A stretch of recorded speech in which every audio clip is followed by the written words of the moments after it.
Hi, I'm Fran. I'm still a boomer. And I'm Tyler. I'm still a Zoomer. So we want to thank you guys first and foremost for sticking with us for a year. This is our 12th episode, and it's our year mark episode. Yeah. So congratulations to you guys. Congratulations to us. We look forward to another year, 3 years, 20 years of seeing you guys.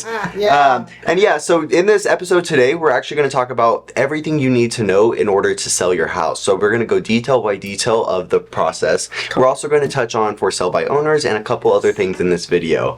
So let's get right into it, Fran. Yes. All right, so the first thing we recommend whenever selling your home is preparing your house. This means decluttering and cleaning the house. Now, this is honestly one of the best ways to increase your house's value and getting the most bang for your buck. Correct. First impressions are everything, as you know. Definitely. And then so once you get the house all clean and everything like that, the next step I would recommend and Fran would recommend would be to do any minor or any major repairs that needed on the property. And make sure to advise with your real estate agent at that time, just so they can help sort of guide you on what you should repair and maybe what you should maybe just leave for the next buyers. Because that can sort of make the difference on how much money you're going to save in the long run. Absolutely. Yeah. And so consider those minor little upgrades as well. Definitely. Because like I said, first impression is everything, and it will determine and affect the price. Definitely. And then last but not least in this prepping your home stage, if you are planning to not be in the property whenever the house is selling,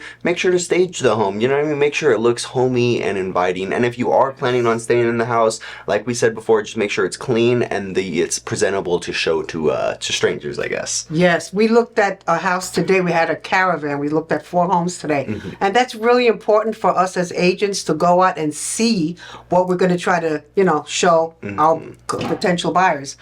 And the first thing that hit us was the smell of dog. And I love dogs, don't get me wrong. But those are the little things that you either need to paint or change the carpet or do something to eliminate the smell. Definitely. Because that's a big one. Definitely. First impressions are everything in real life and just day-to-day life, and especially in real estate life. Whenever if you're planning on selling your house, whenever you walked into that house planning on buying it, your first impression of the house was more than likely, wow, this is a nice home, it's clean inside, it smells good, I can picture myself living here. Absolutely. So if the house is really just sort of a mess and it has, bugs running around, or you have a bunch of, if you're a hoarder in a sense, if you still have all your collections and items, this can really damage the overall value of what your house is going to sell for. Exactly. Make some cookies. Put some in the oven. Well, not now because it's too hot. But there's so many things that you could do to make it smell better. So then once you get everything, your house is all prepared, what do you do next, Fran? I think for the setting market. the price is huge. Okay, and so how do you do that? How do you set a price for your house? Well, you just say, hey, $1 million, we're going to sell it for that. Some how does it work? Do. No, it's really important. That's one of the also the services that we provide is that we have to analyze all the homes that not only sold, but that are on the market or that are pending, which means they're in escrow. Because an appraiser is going to determine that value by those statistics. So that's important. Definitely. And then I would say the next step after you set the price of your house is marketing the house. You know what I mean? If you're not on the market yet and say your house is coming soon to the market, or if you guys just listed the house on the market, this is the time to market your home. And there's various ways that your real estate agent should and can be doing that for you. Here are some examples, I guess.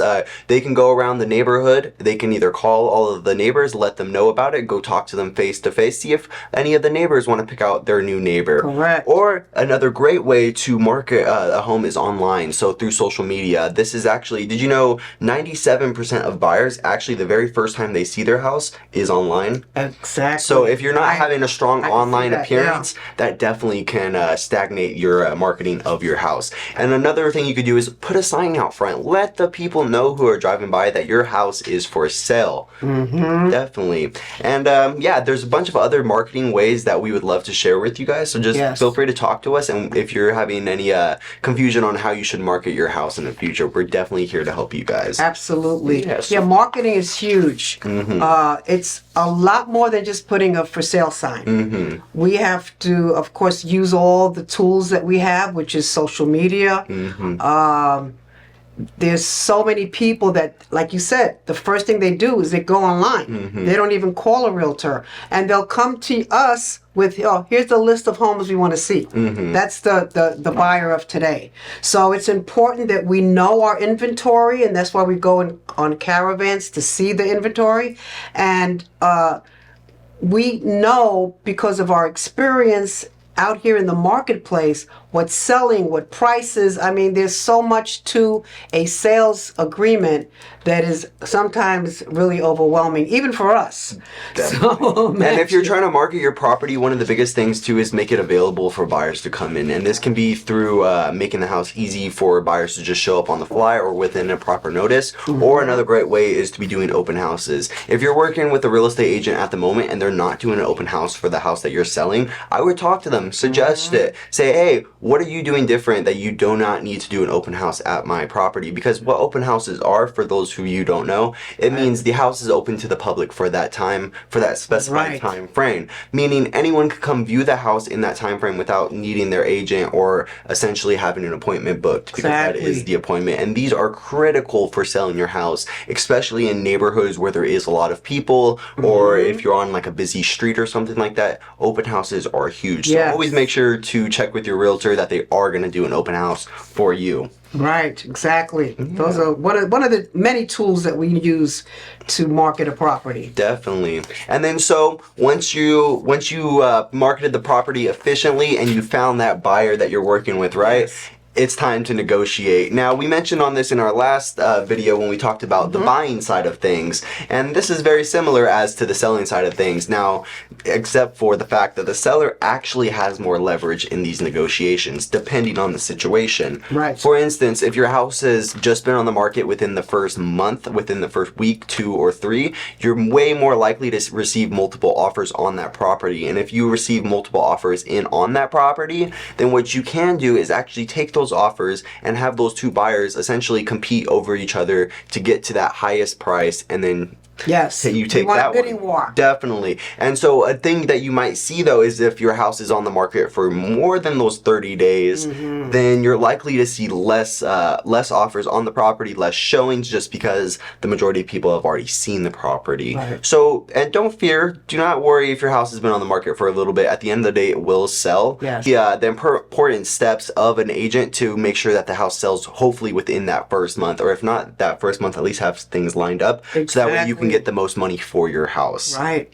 And it's proven that most sellers that go with a realtor get more higher price than if they try to sell it on their own. And to take that one step further, it's actually been proven that Coldwell Banker agents have a proven track record of selling houses for a higher average than any other real estate agents. So that's another reason why you should list with a Coldwell Banker agent. Right on. But yeah, so then once you guys negotiated all your terms, who's paying for what as far as the inspections go, and you guys are then signing the purchase agreement and all of the disclosure forms and getting that legal paperwork started with a title search and checking for insurance and so forth. Exactly. And this is just some of the paperwork that most people don't realize have to get done. Because you don't want a lawsuit, you don't want issues later that you didn't disclose something, that you had a roof problem, you didn't say anything. These are the things that we as realtors have to be aware of and disclose everything and anything to a potential buyer. Definitely. And that's why we carry insurance. We have to. Because again, things happen, so you have to get covered. Definitely. And so now that we've sort of gone over the paperwork, everything's signed, and now it's time for these inspections. The home inspection, the appraiser, termite inspections, and so forth. Correct. And throughout this time period, it typically takes, I would roughly say, about a week for these inspection periods to take place. Roughly, you have 17 days from whenever you first open escrow, unless specified different in the contract. But typically, it's about 17 days after you guys accept the offer from the buyer that they will be performing these inspections. And in these inspections, you know, you're going to want to have your house open to these contractors for, you know what I mean, so they can come in as the appraiser, so they can come in, get the value of their house, and then sort of market it like that. And then as well as the home inspector to come through and make sure to point out everything about the property in detail. So make sure to have them just open the door to them. Don't be a stranger. You know what I mean? They're here to make sure this sale goes through and everything like that.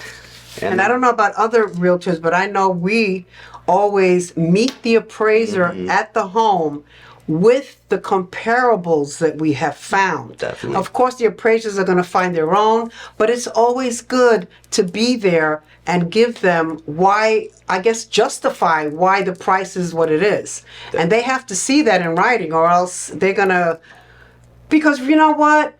An appraisal is really an opinion of the appraiser, but based on facts, of course. So that's important. Definitely. And don't worry too much about the appraisal. That's more for your real estate agent to handle. And if they did their job accordingly, the appraisal is not going to be an issue. Exactly. Now, once you get all these inspections gone, and then one more thing I forgot to mention during this inspection period, which we also did touch on in the buyer video.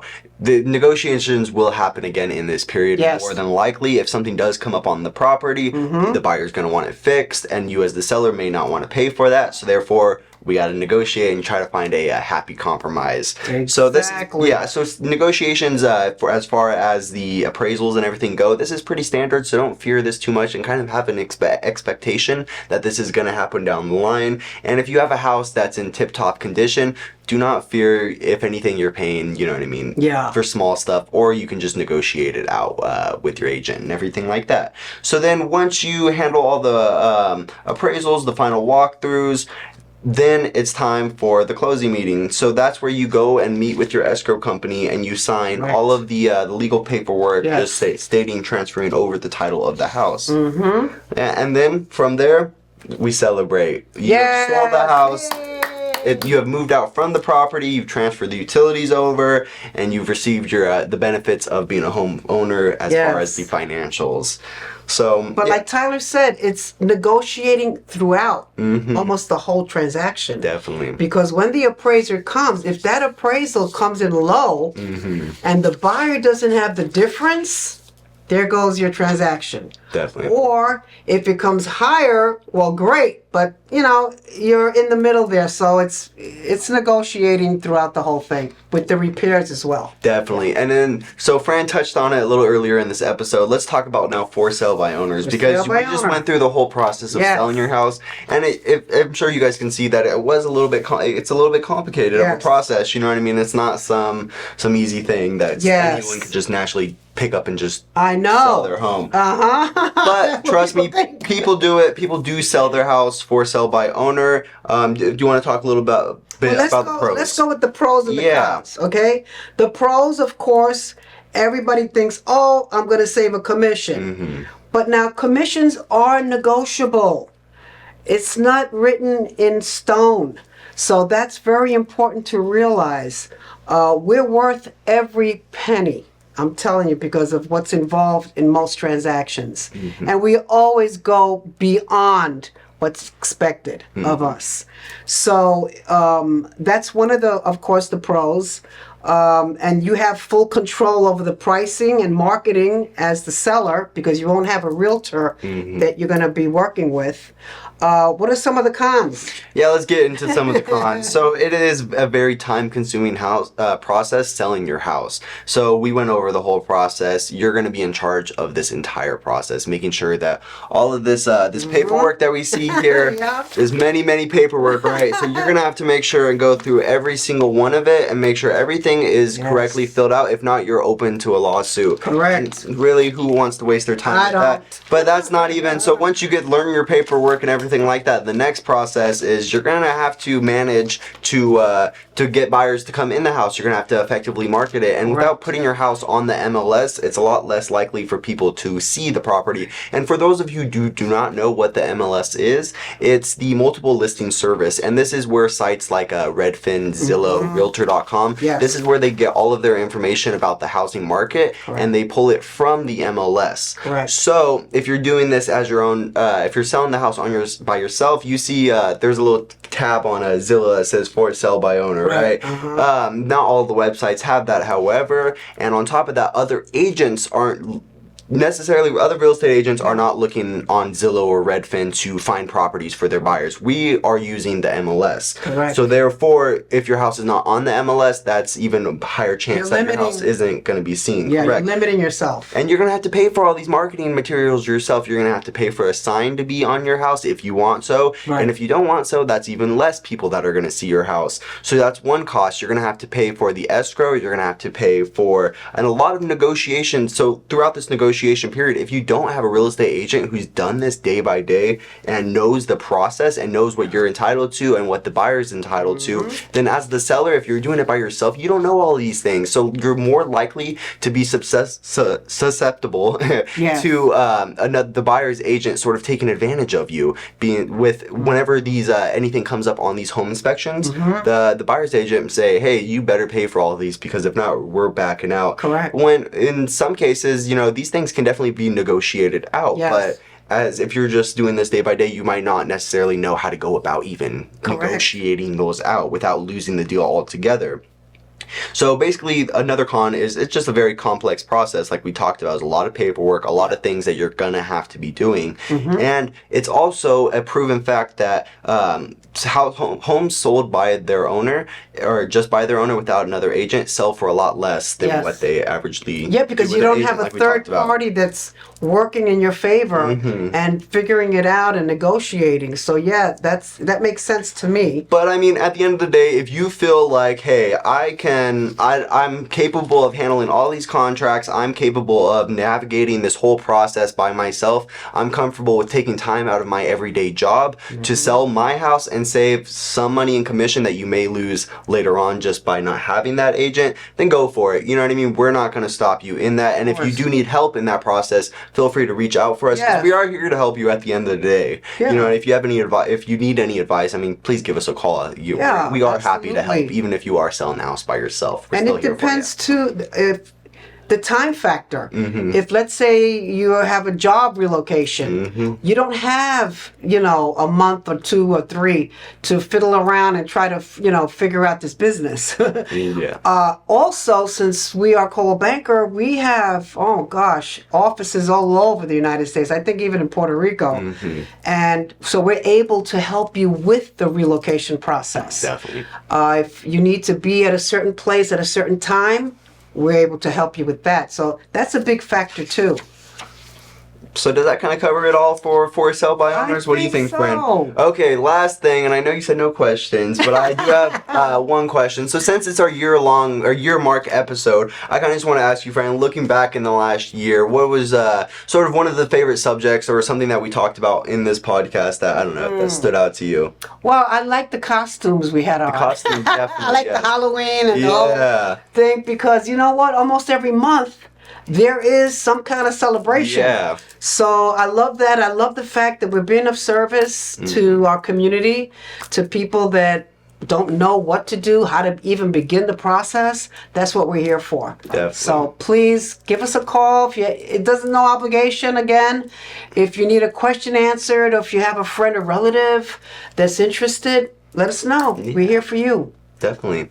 Alrighty, so I think this concludes it all for the episode today, friend. Yep. Alrighty, so we just want to thank you guys again for watching for a whole year. This has been a great process, and we look forward to continuing it on. And she's the Boomer, and I'm the Zoomer. We'll see you guys next time. Take care. Yeah.